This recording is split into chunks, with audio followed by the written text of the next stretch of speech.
Շնորհակալություն ազգային ժողովի մեծարգո փոխնախագահ, արգելի գործընկերներ, սիրելի քաղաքացիներ, ուզում եմ նախ արձանագրել, որ ընդդիմությունը իր սովորության համաձայն փախավ դահլիճից, ինչպես սովորաբար անում է իր պաթետիկ տեքստերը արտաբերելուց ու կամ արագ-արագ արտասանելուց հետո,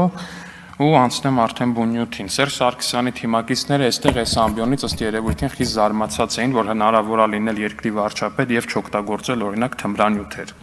Ես վստահ եմ, որ Սերժ Սարգսյանի թիմակիցները շատ խիստ կզարմանան, եթե իմանան, որ հնարավոր է լինել երկրի ղեկավար ու ահռելի կարողություններ տանուլ չտալ տարատեսակ խաղատներում։ Վստահ եմ, շատ խիստ կզարմանան այդ ամեն ինչը իմանալով, բայց ամեն դեպքում բարի զարմանք եմ մաղթում նրանց։ Ինչևէ, բայց ես մի ուրիշ բանի եմ ուզում խոսամ, ուրիշ բանի մասին եմ ուզում խոսամ, մի յուրատեսակ լկտիության, որը վերջին շրջանում պարբերաբար դրսևորվում է ընդդիմադիր ֆեյքերի հիմնականում, բայց այսօր արդեն դրսևորվեց նաև ընդդիմադիր падգամավորների կողմից, ու այս լկտիությունը ներողություն եմ խնդրում, բայց ես անպատասխան թողնել չեմ պատրաստվում։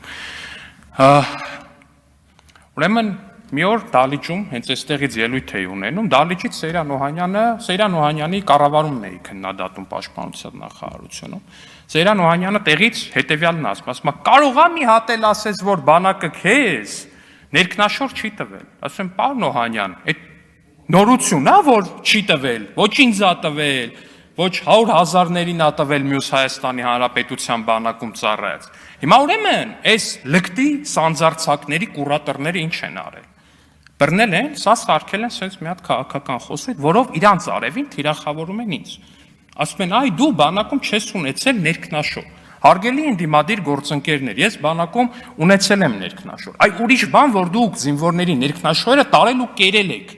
Փոխաբերական իմաստով եք կերել, բայց դուք ներքնաշոր ուտողների իշխանություն եք եղել, որտեվ դուք զինվորներից գողացել եք ներքնաշորը։ Ինձնից չէ 100,000-ավոր զինվորներից Հայաստանի Հանրապետությունում չի եղել զինվոր, որը ծառայի ու բանակում իրան հասանելիք, օրինակ ծելնյաշկան կամ մյուս ներքնաշորը իրան տրամադրեն։ Խի չի եղել, որովհետև դուք դա տարել ու կերել եք։ Սերժ Սարգսյանի կառավարման տարիներին բանակում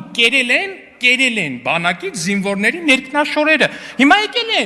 իրանց լկտիությունը այն աստիճանի է, որ այդ ամեն ինչի միջով անցած զինվորներին ասեն կարա սենց իրանք են էլի որպես մեղադրանք են օգտագործում։ Հա, նասկի էլ են կերել, այո, գուլպա էլ են կերել, զինվորի գուլպա էլ են կերել, ամեն ինչ կերել են, ինչ տեսել են, կերել են այս մարդիկ, ու իրանց թվում է, որ իրանք այն աստիճանի լկտիացել են, որ կարան դա օգտագործեն որպես թիրախավորում դիմացինի։ Բայց ասենք մյուս կողմից է զարմանալի չի, բա որ չուտեին, բա որ ներքնաշոր ու նասկի չուտեին զինվորի, այդ ոնց պտի այդ ասաբնյակները գցեին, այդ ոնց պտի գնային Բադեն-Բադեններում, կազինոներում կրվեին, այդ ոնց պտի ամեն անգամ իրանց կներեք 1000 ներողություն այս արտահայտության համար, իրանց քթի զապրավկի փողը ունենային, շնորհակալություն։